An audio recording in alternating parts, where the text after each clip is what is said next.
안녕하세요. 뉴스반장입니다. 국민의 관심이 높다며 이재명 대표 헬기 사용을 특혜라고 조사를 강행하고 있는 국민권익위원회가 김건희 씨가 받은 듀얼백 수수 의혹에 대해서는 손 놓고 앉아 아무것도 하지 않고 있는 걸로 확인됐습니다. 이러니 당연히 선택적 공정과 상식, 법과 정의라는 말이 나오는 거죠. 공정은 바라지도 않지만 적어도 형평성은 맞춰야 하는 거 아닐까요? 묵묵부답의 대통령실, 여기에 모든 신고 사건은 절차에 따라 조사 처리한다는 원칙과 입장을 밝힌 권익위. 제 눈에는 이 정부에서는 정상적인 건 단 하나도 없는 듯 보입니다. 참여연대는 지난해 말 김건희 씨의 듀얼백 등 수수는 부정청탁금지법 위반이라며 국민권익위원회에 공익신고를 제기했는데요. 그러나 참여연대 측은 권익위로부터 신고를 접수했다는 사실은 통보받았지만 아직까지 신고인 조사도 하지 않았고 조사 일정조차 협의하지 않았다고 밝혔습니다. 쟁점은 단순한데 권익위가 진짜 열심히 조사하고 있는 것인지 의구심이 들 수밖에는 없는데요. 사건의 피해자인 이재명 대표는 헬기 특혜라며 정광석화같이 수사를 시작하더니 듀얼백 등 금품을 수수한 명백한 증거가 있는 김건희 씨는 왜 아무것도 하지 않고 있는 걸까요?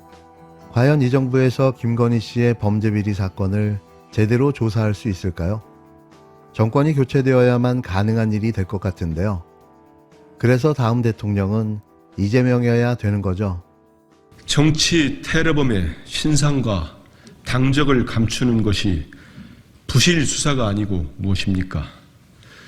부산경찰청은 어제 보도자료를 통해 증거인멸 부실 수사 의혹에 대해 뻔뻔한 해명을 내놓았습니다. 피의자 당적, 신상 정보, 변명문 비공개는 관련 법령과 규정에 따랐다는 변명을 고수했습니다. 경찰은 신상정보 미공개 이유에 대해서도 밝히지 않았습니다. 범죄의 중대성, 잔인성이 인정되지 않았습니까? 아니면 공공이익 등의 요건이 충족되지 않았습니까? 제1야당 대표에 대한 살인미수, 정치 테러가 중대한 범죄가 아닙니까? 정치 테러 방지만한 공공의 이익이 있습니까? 2006년도 한나라당 대표였던 박근혜 전 대통령의 테러범 신상은 즉각 공개해놓고 이재명 대표의 테러범은 왜 공개하지 않습니까? 정치 테러범의 신상을 비공개하며 법령과 규정을 따랐다는 경찰의 말에 고개를 끄덕일 국민은 없습니다. 외신에서는 이미 테러범의 신상을 보도한 바 있습니다. 공공연한 사실을 우리나라 경찰만 숨기고 있는 것입니다. 더욱이 총리실의 축소, 왜곡, 보고로 가짜뉴스가 무차별적으로 확산됐고 경찰은 와이셔츠 등 주요 증거품은 야당 신고로 폐기 직전에야 수거하고 범행 현장은 정광석화처럼 물청소했습니다. 이러한 당국의 불투명한 정보 공개와 석연찮은 수사 행태가 증거인멸, 부실 수사 의혹을 불러오는 것입니다. 경찰은 축소, 부실 수사 의혹을 해소하려면 신상공개위원회에서 재심의하고 단 한 점의 의혹도 남지 않도록 전면적인 재수사를 실시해야 합니다. 국민 10명 중 6명 이상이 이재명 더불어민주당 대표 살인미수 테러에 대한 국정조사와 특검이 필요하다고 생각한다는 여론조사 결과가 나왔습니다. 또 국민 다수는 이 사건에 대한 경찰 조사에 대해 불신하고 있는 것으로 나타났는데요. 여론조사꽃이 지난 12일에서 13일 전국 만 18세 이상 1,009명을 대상으로 전화면접 조사를 실시한 결과 더불어민주당이 이재명 대표 살인미수 테러에 대한 국정조사, 특검을 고려하는 것에 대해 응답자의 62%가 필요하다고 응답했는데요. 검찰과 경찰 수사만으로는 충분하다는 응답은 32.2%에 불과했습니다. 이 여론조사는 표본오차 95% 신뢰 수준에서 플러스 마이너스 3.1%포인트이며 자세한 내용은 중앙선거 여론조사 심의위원회 홈페이지를 참조하시면 되는데요. 경찰이 이 대표 살인미수범 신상을 비공개하기로 한 것에 대해서는 사건의 파장을 축소하려 하고 있다는 응답이 62%였으며 법과 원칙에 따라 수사하고 있다는 응답은 29.7%에 불과했는데요.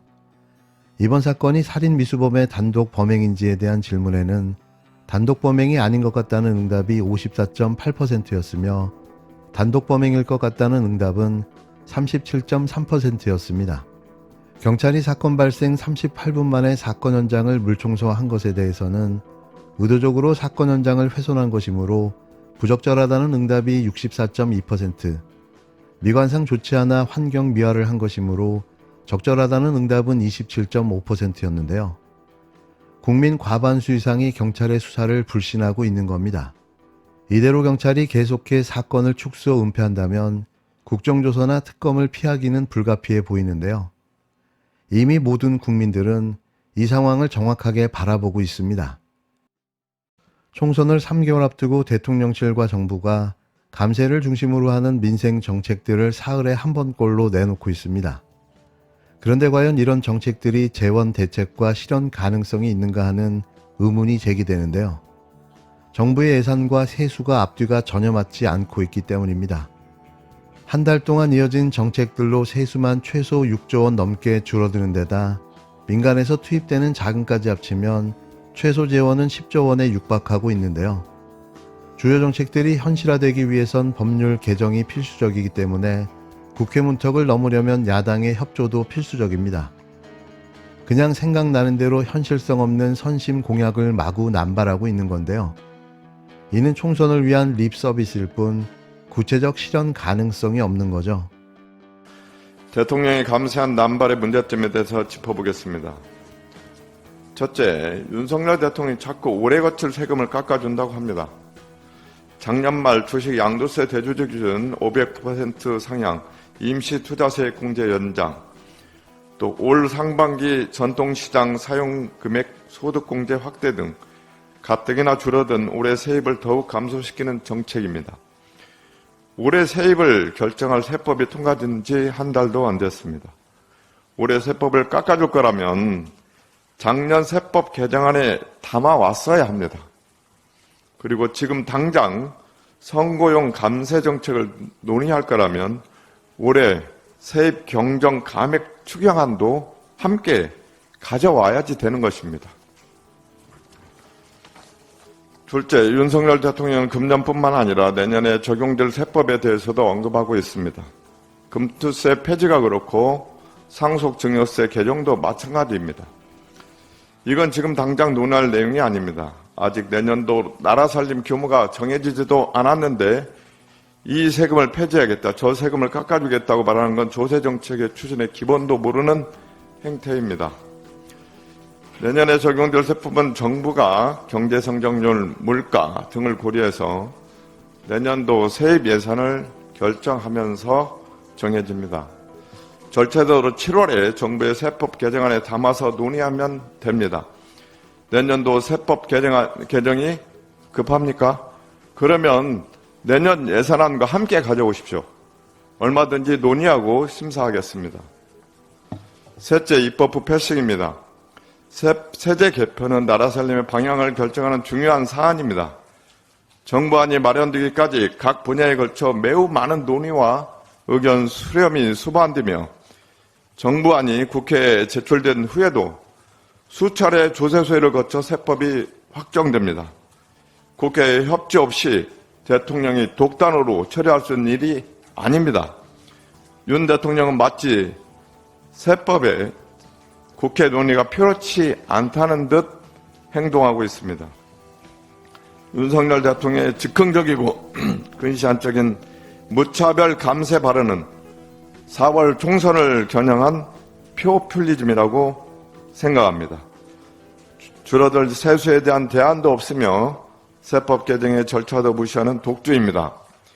경제를 모르고 세법을 모르는 윤석열 대통령의 선거용 감세 추진 당장 멈추십시오. 이상입니다.